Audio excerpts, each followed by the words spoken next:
আজ থেকে শুরু হলো সানডে স্পেশাল। প্রতি রবিবার রাত 9টায় নজর রাখুন কবি সুদীপ ফেসবুক পেজে।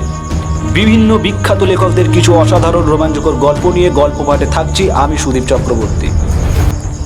আজ আমার গল্পের নাম অনাথবাবুর ভয়। গল্পের লেখক সত্যজিৎ রায়।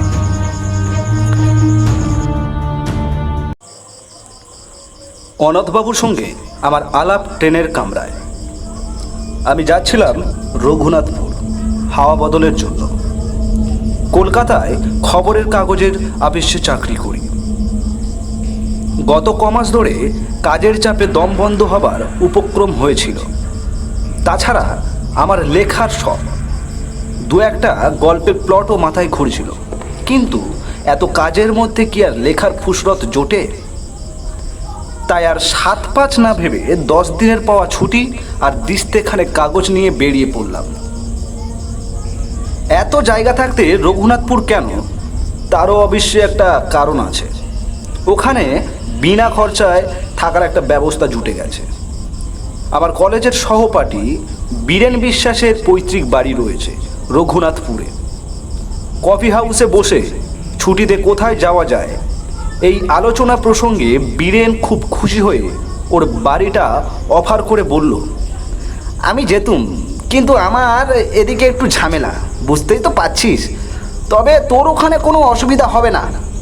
আমাদের 50 বছরের পুরনো চাকর ভরদ্বাজ রয়েছে ওই বাড়িতে, ওই তোর সব দেখাশোনা করবে, তুই চলে যা। গাড়িতে যাত্রী ছিল অনেক। আমার বেঞ্চিতে আমারই পাশে বসেছিলেন অনাথ বন্ধু মিত্র। বেঁটে ঘাটে মানুষ, বছর 50 আন্দাজ বয়স। মাঝখানে টেরিকাটা কাঁচা পাকা চুল, চোখের চাহনি তীক্ষ্ণ, আর ঠোঁটের কোণে এমন একটা ভাব যেন মনের আনাচে কানাচে সদাই কোনো মজার চিন্তা ঘোরাফেরা করছে। পোশাক আশাকের ব্যাপারে একটা বিশেষত্ব লক্ষ্য করলাম বটে। ভদ্রলোককে হঠাৎ দেখলে মনে হবে তিনি যেন 50 বছরের পুরনো কোনো নাটকের চরিত্রে অভিনয় করার জন্য সেজে গুজে তৈরি হয়ে এসেছে। ওরকম কোট, ও ধরনের শার্টের কলার, ওই চশমা, আর বিশেষ করে ওই বুট জুতো, এসব আর আজকাল দিনে কেউ পরে না। অনাথবাবুর সঙ্গে আলাপ করে জানলাম তিনি রঘুনাথপুর যাচ্ছেন। কারণ জিজ্ঞেস করাতে কেমন যেন অন্যমনস্ক হয়ে পড়লেন। কিংবা এও হতে পারে যে ট্রেনের শব্দের জন্য তিনি আমার প্রশ্ন শুনতে পাননি। বীরেনের পৈতৃক ভিটেটি দেখে মনটা খুশি হয়ে উঠল। বেশ বাড়ি, সামনে 1 ফালি জমি, তাতে সবজি ও ফুল গাছ দুই হয়েছে। কাছাকাছির মধ্যে অন্য কোনো বাড়ি নেই, কাজেই পড়শির উৎপাত থেকে রক্ষা। আমি আমার থাকার জন্য ভরদ্বাজের আপত্তি সত্ত্বেও ছাদের চিলেকোঠাটি বেছে নিলাম। আলো, বাতাস এবং নির্জনতা তিনটেই অপর্যাপ্ত পাওয়া যাবে ওখানে। ঘর দখল করে জিনিসপত্র গোছাবার সময় দেখি আমার দাড়ি কামানোর খুর আনতে ভুলে গিয়েছি। ভরদ্বাজ শুনে বললেন, তাদের কি হয়েছে খোকাবাবু? ওই তো কুণ্ডবাবুর দোকান, 5 মিনিটের পথ, সেখানেই গেলেই পাবেন বিলেট। বিকেল 4টে নাগাদ চাটা খেয়ে কুণ্ডবাবুর দোকানের উদ্দেশ্যে বেরিয়ে পড়লাম। গিয়ে দেখি সেটি একটি ভালো আড্ডার জায়গা। দোকানের ভিতর দুটি বেঞ্চিতে বসে 5-7টি পৌর ভদ্রলোক রীতিমতো গল্প জমিয়েছেন। তাদের মধ্যে একজন বেশ উত্তেজিতভাবে বলছেন, আরে বাবু, এ তো আর শোনা কথা নয়, এ আমার নিজের চোখে দেখা। আর 30 বছর হয়ে গেল বলে কি সব মন থেকে মুছে গেল? এসব স্মৃতি এত সহজে ভোলবার নয়। আর বিশেষ করে যখন হলধর দত্ত ছিল আমার অন্তরঙ্গ বন্ধু, তার মৃত্যুর জন্য আমি যে কিছু অংশে দায়ী সে বিশ্বাস আমার আজও যায়নি। আমি 1 প্যাকেট 7 ক্লক কিনে আর 2-একটা অবান্তর জিনিসের খোঁজ করতে লাগলাম। ভদ্রলোক বলে চললেন, ভেবে দেখুন, আমারই বন্ধু আমার সঙ্গে মাত্র 10 টাকা বাজি ধরে রাত কাটাতে গেল ওই উত্তর পশ্চিমের ঘরটাতে। পরদিন ফেরেই না, ফেরে না শেষটায় আমি, জিতেন বক্সি, হরিচরণ শাহ, আরও 3-4জনকে ছিল ঠিক মনে নেই, গেলুম হালদার বাড়িতে হলদরের খোঁজ করতে। গিয়ে দেখি বাবু ওই ঘরের মেঝেতে হাত পা ছড়িয়ে মরে কাঠ হয়ে আছে। তার চোখ চাওয়া দৃষ্টি কড়িকাঠের দিকে, আর সেই দৃষ্টিতে ভয়ের যা নমুনা দেখলুম তাতে ভূত ছাড়া আর কি ভাববো বলুন। গায়ে কোনো ক্ষত চিহ্ন নেই, বাঘেরও আঁচড় নেই, সাপের ছবল নেই, কিচ্ছু নেই। আপনারাই বলুন এখন কি বলবেন। আরও মিনিট 5 দোকানে থেকে আলোচনার বিষয়টি সম্পর্কে মোটামুটি একটা ধারণা হলো। ব্যাপারটা এই, রঘুনাথপুরের দক্ষিণ প্রান্তে হালদার বাড়ি বলে একটি 200 বছরের পুরনো ভগ্নপ্রায় জমিদারি প্রাসাদ আছে। সেই প্রাসাদে বিশেষ করে তার দোতলার উত্তর পশ্চিম কোণের একটি ঘরে নাকি অনেক কালের পুরনো একটি ভূতের আনাগোনা আছে। অবশ্য সেই 30 বছর আগে ভবতোষ মজুমদারের বন্ধু হলদর দত্তের মৃত্যুর পর আজ অবধি নাকি কেউ সেই বাড়িতে রাত কাটায়নি। কিন্তু তাও রঘুনাথপুরের বাসিন্দারা ভূতের অস্তিত্ব মনে প্রাণে বিশ্বাস করে ও বেশ একটা রোমাঞ্চ অনুভব করে। আর বিশ্বাস করার কারণও আছে যথেষ্ট। একে তো হলদর দত্তের রহস্যজনক মৃত্যু, তার উপর এমনিতেই হালদার বংশের ইতিহাসে নাকি খুন খারাপি, আত্মহত্যা ইত্যাদি অনেক নজির পাওয়া যায়। মনে মনে হালদার বাড়ি সম্পর্কে বেশ খানিকটা কৌতূহল নিয়ে দোকানের বাইরে এসেই দেখি আমার ট্রেনের আলাপি অনাথ বন্ধু মিত্র মশাই হাসি হাসি মুখে দাঁড়িয়ে আছেন। আমায় দেখে বললেন, শুনছিলেন ওদের কথাবার্তা? আমি বললাম, তা কিছুটা শুনেছি। বিশ্বাস হয়? কি ভূত? হ্যাঁ। ব্যাপার কি জানেন, ভূতের বাড়ির কথা তো অনেকেই শুনলাম, কিন্তু সেসব বাড়ি থেকে নিজের চোখে ভূত দেখেছে এমন লোক তো কই আজও অবধি একটিও মিট করলাম না। অনাথবাবু একটু হেসে বললেন, একবার দেখে আসবেন নাকি?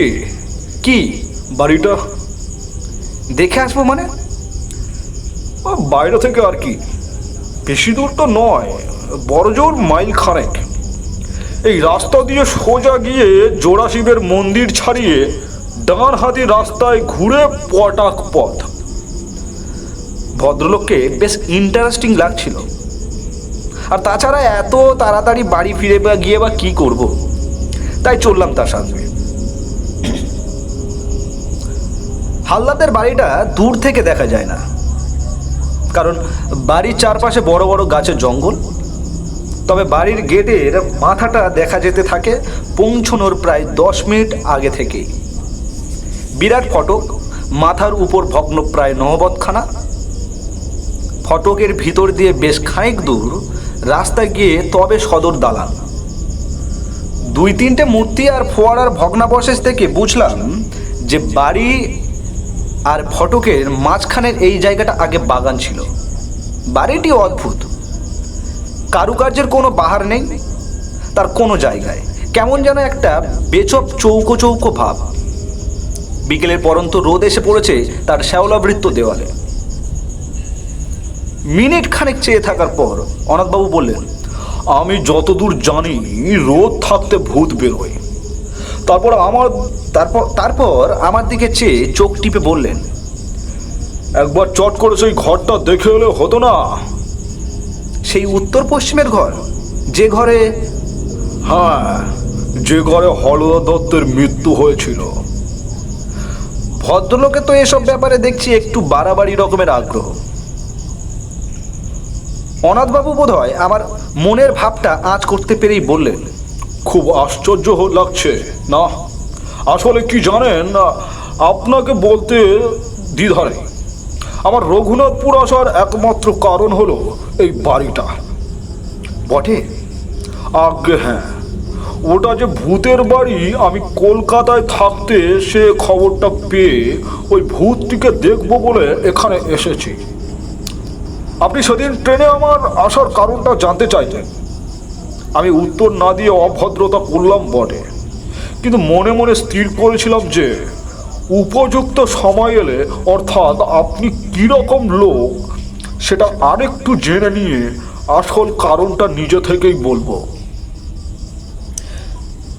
কিন্তু তাই বলে ভূতের পিছনে ধাওয়া করে একেবারে কলকাতা ছেড়ে বলছি ব্যস্ত হবেন না। আমার কাজটা সম্বন্ধে তো বলাই হয়নি এখনো আপনাকে। আসলে আমি ভূত সম্পর্কে একজন বিশেষজ্ঞ। আজ 25 বছর ধরে এ ব্যাপার নিয়ে বিস্তর রিসার্চ করেছি মশাই। শুধু ভূত কেন, ভূত, প্রেত, পিশাচ, ডাকিনী, যোগিনী, ভ্যাম্পায়ার্স, ওয়ারউলফ, বুদ্ধিজম ইত্যাদি যা কিছু আছে তার সম্বন্ধে বইয়ে যা লেখা তার প্রায় সবই পড়ে ফেলেছি। 7টা ভাষা শিখতে হয়েছে মশাই এইসব বই পড়তে। পরলোক তত্ত্ব নিয়ে লন্ডনের প্রফেসর নর্টনের সঙ্গে আজও 3 বছর ধরে চিঠি লেখালেখি করছি। আমার লেখা প্রবন্ধ বিলেতের সব নামকরা কাগজে বেরিয়েছে। আপনার কাছে বড় করে পড়াই করে কি লাভ? তবে এতটুকু বলতে পারি যে এদেশে এ ব্যাপারে আমার চেয়ে বেশি জ্ঞানী লোক বোধহয় আর নেই। ভদ্রলোকের কথা শুনে তিনি যে মিথ্যে বলছেন বা বাড়িয়ে বলছেন এটা আমার একবারও মনে হয় না, বরং তার সম্বন্ধে খুব সহজে একটা বিশ্বাস ও শ্রদ্ধার ভাব জেগে উঠল। অনাথবাবু একটুক্ষণ চুপ করে থেকে বললেন, ভারতবর্ষের অন্তত 300 ভূতের বাড়িতে আমি রাত কাটিয়েছি। বলেন কি? হ্যাঁ, আর সেসব কিরকম জায়গা জানেন?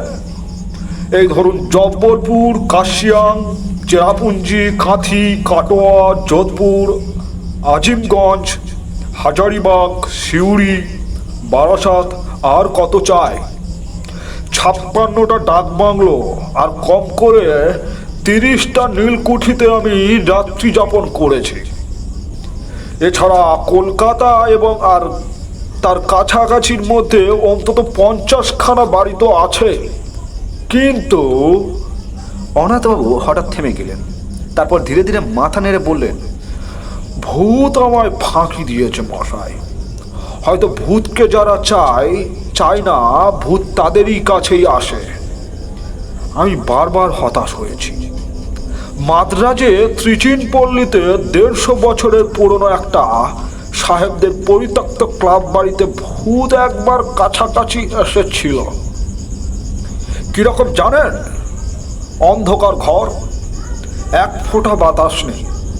যতবার মোমবাতি ধরাবো বলে দেশলাই চালাচ্ছি ততবারই কে যেন ফু দিয়ে নিভিয়ে দিচ্ছে। শেষটায় 13টা কাঠি নষ্ট করার পর বাতি জ্বলল এবং আলোর সঙ্গে সঙ্গে ভূত বাবাই সেই যে গেলেন আর এলেন না।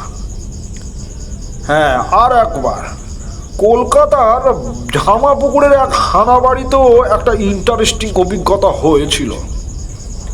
আমার মাথায় তো এত চুল দেখছেন, অথচ ওই বাড়ির একটা অন্ধকার ঘরে ভূতের অপেক্ষায় বসে থাকতে থাকতে মাঝরাত্রি নাগাদ হঠাৎ ব্রহ্মতালুর কাছটায় একটা মশার কামড় খেলাম। কি ব্যাপার? অন্ধকারে ভয়ে ভয়ে মাথায় হাত দিয়ে দেখি একটিও চুল নেই, একেবারে মসৃণ মাথা জোড়া টাক।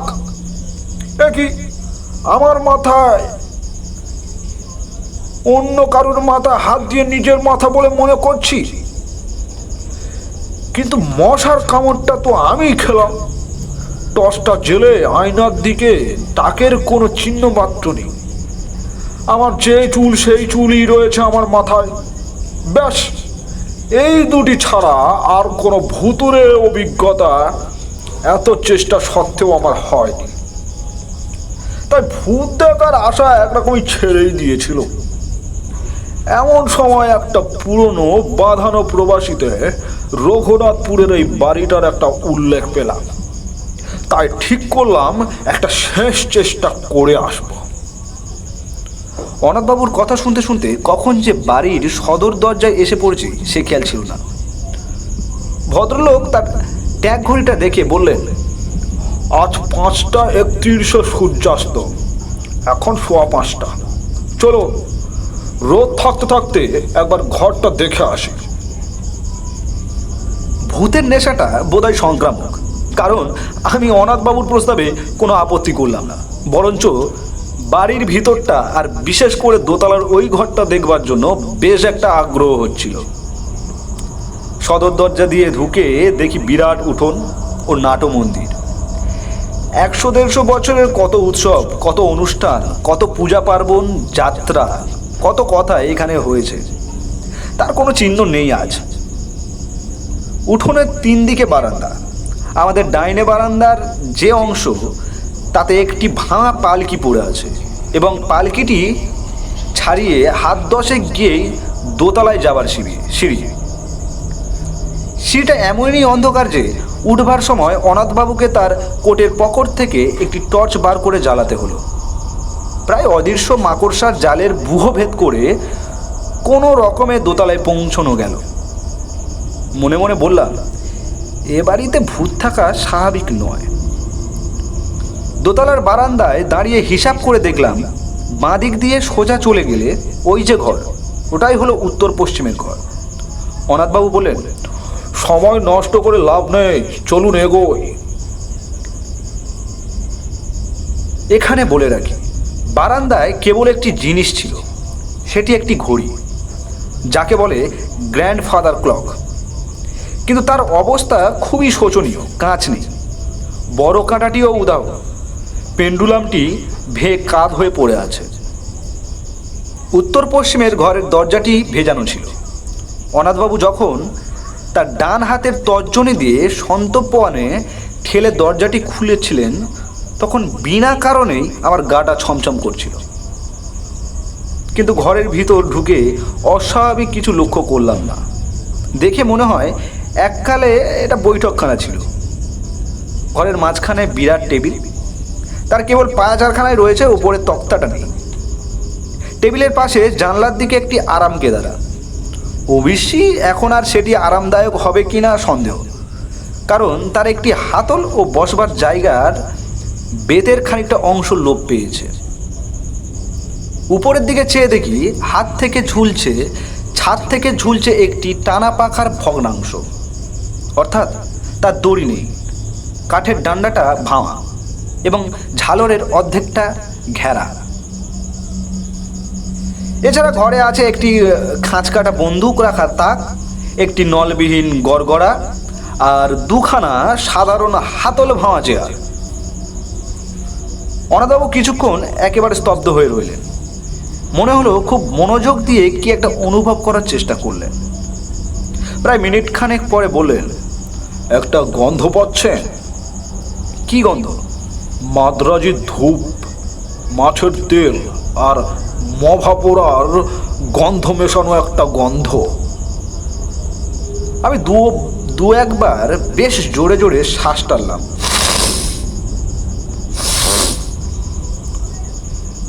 অনেক দিনের বন্ধ ঘর খুললে যে একটা ভ্যাপসা গন্ধ বেরোয়, সে গন্ধ ছাড়া আর অন্য কোনো গন্ধ পেলাম না। তাই বললাম, কই, ঠিক বুঝতে পারছি না। অনাথবাবু আরও একটুক্ষণ চুপ করে থেকে হঠাৎ বাঁ হাতের তেলোটে ডান হাত দিয়ে একটা ঘুষি মেরে বললেন, বহুত আচ্ছা, এ গন্ধ আমার চেনা গন্ধ। এ বাড়িতে ভূত অবশ্য ভাবি, তবে বাবাজি দেখা দেবেন কিনা দেবেন সেটা কাল রাতের আগে বোঝা যাবে না। চলুন। অনাথবাবু স্থির করে ফেললেন যে পরদিনই তাকে এ ঘরে রাত্রিবাস করতে হবে। ফেরার পথে বললেন, আজ থাকলুম না, কারণ কাল অমাবস্যা, ভূতের পক্ষে সবচেয়ে প্রশস্ত তিথি। তাছাড়া 2-1টি জিনিস সঙ্গে রাখা দরকার, সেগুলো বাড়িতে রয়ে গেছে, কাল নিয়ে আসব। আজ সার্ভেটা করে গেলুম আর কি। ভদ্রলোক আমায় বাড়ি অবধি পৌঁছে দিয়ে বিদায় নেবার সময় গলাটা একটু নামিয়ে বললেন, আর কাউকে আমার এই প্ল্যানের কথাটা বলবেন না যেন। এদের কথাবার্তা তো শুনল, আজকে যা ভয় আর যা প্রেজুডিস এদের, জানলে পরে হয়তো বাঁধা টাঁধা দিয়ে আমার প্ল্যানটাই ভেস্তে দেবে। আর হ্যাঁ, আর একটা কথা, আপনাকে আমার সঙ্গে যেতে বললুম না বলে কিছু মনে করবেন না। এসব ব্যাপার বুঝলেন কি না, একা না হলে ঠিক জুৎসই হয় না। পরদিন দুপুরে কাগজ কলম নিয়ে বসলেও লেখা খুব বেশি দূর এগোলো না। মন পড়ে রয়েছে হালদার বাড়ির ওই উত্তর পশ্চিমের ঘরটায়। আর রাতে অনাথবাবুর কী অভিজ্ঞতা হবে সেই নিয়ে একটা অশান্তি আর উদ্বেগ রয়েছে মনের মধ্যে। বিকেলে অনাথবাবুকে হালদার বাড়ির ফটক অবধি পৌঁছে দিলাম। ভদ্রলোকের গায়ে আজ একটা কালো গলাবদ্ধ কোট, কাঁধে জলের ফ্লাক্স আর হাতে সেই কালকের 3 সেলের টর্চ। ফটক দিয়ে ঢুকবার আগে কোটের দু পকেটে 2 হাত ঢুকে 2টো বোতল বার করে আমায় দেখিয়ে বললেন, এই দেখুন, এটিতে রয়েছে আমার নিজের ফর্মুলার তৈরি তেল। শরীরের অনাবৃত অংশে মেখে নিলে আর মশা কামড়াবে না। আর এই দ্বিতীয়টিতে হলো কার্বলিক অ্যাসিড। ঘরের আশেপাশে ছড়িয়ে দিলে সাপের উৎপাত থেকে নিশ্চিত। এই বলে বোতল দুটো পকেটে পুড়ে টর্চটা মাথায় ঠেকিয়ে আমায় একটা সেলাম ঢুকে ভদ্রলোক বুট জুতো খটখটিয়ে হালদার বাড়ির দিকে চলে গেলেন। রাতে ভালো ঘুম হলো না। ভোর হতে না হতে ভরদ্বাজকে বললাম আমার থার্মস ফ্লাক্সে 2 জনের মতো চা ভরে দিতে। চা এলে পর ফ্লাক্সটি নিয়ে আবার হালদার বাড়ির উদ্দেশ্যে রওনা দিলাম। হালদার বাড়ির ফটকের কাছে পৌঁছে দেখি চারিদিকে কোনো সারা শব্দ নেই। অনাথবাবুর নাম ধরে ডাকবো না শটান দোতলায় যাব তাই ভাবছি। এমন সময় হঠাৎ শুনতে পেলাম, ও মশাই, এই যে এদিকে। এবার দেখতে পেলাম অনাথবাবুকে প্রাসাদের পূর্ব দিকের জঙ্গলের ভিতর থেকে বেরিয়ে আমার দিকে হেঁটে আসছেন। তাকে দেখে মোটেও মনে হয় না যে রাতে তার কোনো ভয়াবহ বা অস্বাভাবিক অভিজ্ঞতা হয়েছে। আমার কাছে এসে হাসতে হাসতে হাতে একটা নিমের ডাল দেখিয়ে বললেন, আর বলবেন না মশাই, আধ ঘন্টা বনে বাজারে ঘুরছি এই নিম ডালের খোঁজে। আমার আবার দাঁতনের অভ্যেস কিনা। ফস করে রাতের কথাটা জিজ্ঞেস করতে কেমন বাঁধো বাঁধো ঠেকল। বললাম, চা এনেছি, এখানেই খাবেন না বাড়ি যাবেন? চলুন না, ওই ফোয়ারার পাশটায় বসে খাওয়া যাক। গরম চায়ের চুমুক দিয়ে একটা তৃপ্তিসূচক শব্দ করে আমার দিকে ফিরে মুচকি হেসে অনাথবাবু বললেন, খুব কৌতূহল হচ্ছে না? আমি আমতা আমতা করে বললাম, হ্যাঁ মানে তাই একটু হচ্ছে। বেশ বেশ, তবে বলছি শুনুন। গোড়াতেই বলে রাখি, এক্সপিডিশন হাইলি সাকসেসফুল। আমার এখানে আসা সার্থক হয়েছে। অনাথবাবু 1 মগ চা শেষ করে 2য় মগ চা ঢেলে তার কথা শুরু করলেন। আপনি যখন আমায় পৌঁছে দিয়ে গেলেন তখন 5টা। আমি বাড়ির ভেতরে ঢোকার আগেই এই আশপাশটা একটু সার্ভে করে নিলাম। অনেক সময় ভূতের চেয়ে জ্যান্ত মানুষ বা জানোয়ার থেকে উপদ্রবের আশঙ্কা বেশি থাকে। যাই হোক, দেখলুম কাছাকাছির মধ্যে সন্দেহজনক কিছুই নেই। বাড়িতে ঢুকে একতলার ঘরগুলোর মধ্যে যেগুলো খোলা হয়েছে সেগুলো একবার দেখে নিলাম। জিনিসপত্র তো আর একদিন ধরে বিশেষ পড়ে থাকার কথা নয়। একটা ঘরে কিছু আবর্জনা আর আরেকটার কড়িকাঠে গুটি চারেক ঝুলন্ত বাদুড় ছাড়া আর কিচ্ছুই চোখে পড়ল না। বাদুড়গুলো আমার দেখেও নড়ল না, আমিও তাদের আর ডিস্টার্ব করলুম না। 6:30 নাগাদ দোতলার ওই আসল ঘরটিতে ঢুকে রাত কাটানোর আয়োজন শুরু করল।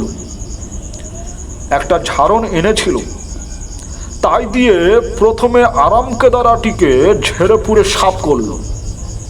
কতদিনে ধুলো জমেছিল তাতে কে জানে। ঘরের মধ্যে একটা গুমট ভাব ছিল, তাই জানলাটা খুলে দিল। ভূত বাবাজি যদি সশরীরে আসতে চান, তাই বারান্দার দরজাটাও খোলা রাখল। তারপর টর্চ ও ফ্লাক্সটা মেঝেতে রেখে ওই বেতে ঘেরা আরাম কেদারাতেই শুয়ে পড়ল। আসো আসতে হচ্ছিল বেশ, কিন্তু এর চেয়েও আরো অনেক বেয়ারা অবস্থায় বহুবার রাত কাটিয়েছি, তাই কিছু মাইন্ড করলুম না। আশ্বিন মাস, 5:30টায় সূর্য ডুবেছে। দেখতে দেখতে অন্ধকারটা বেশ জমাট বেঁধে উঠল, আর সেই সঙ্গে সেই গন্ধটাও ক্রমশই স্পষ্ট হয়ে উঠল। আমি এমনিতেই খুব ঠান্ডা মেজাজের মানুষ, সহজে বড় একটা এক্সাইটেড হই না, কিন্তু কাল যেন ভিতরে ভিতরে বেশ একটা উত্তেজনা অনুভব করছিল। সময়টা ঠিক বলতে পারি না, তবে আন্দাজে মনে হয় 9টা কি 9:30 নাগাদ জানলা দিয়ে একটা জোনাকি ঘরে ঢুকেছিল। সেটা মিনিট খানেক ঘোরাঘুরি করে আবার জানলা দিয়ে বেরিয়ে গেল। তারপর কখন যে শেয়াল ঝিঁঝির ডাক থেমে গেছে আর কখন যে আমি ঘুমিয়ে পড়েছি সে খেয়াল আর নেই। ঘুমটা ভাঙলো একটা শব্দে, খড়ির শব্দ। ঢং ঢং ঢং করে 12টা বাজল। মিঠে অথচ বেশ জোর আওয়াজ, জাত ঘড়ির আওয়াজ, আর সেটা আসছে বাইরের বারান্দা থেকে। কয়েক মুহূর্তের মধ্যে ঘুমটা ছুটে গিয়ে সম্পূর্ণ সজাগ হয়ে আরো দুটো জিনিস লক্ষ্য করলুম মশাই।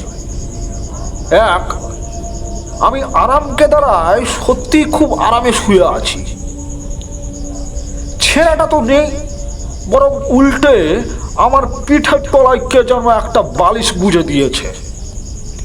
আর 2, আমার মাথার উপরে একটি চমৎকার ঝালর সমেত আস্ত নতুন টানা পাখা, তা থেকে একটি নতুন দড়ি দেয়ালের ফুটো দিয়ে বারান্দায় চলে গেছে, এবং কে জানি সে দড়িতে টান দিয়েই পাখাটি দুলিয়ে আমার চমৎকার বাতাস করছে। আমি অবাক হয়ে এইসব দেখছি আর উপভোগ করছি।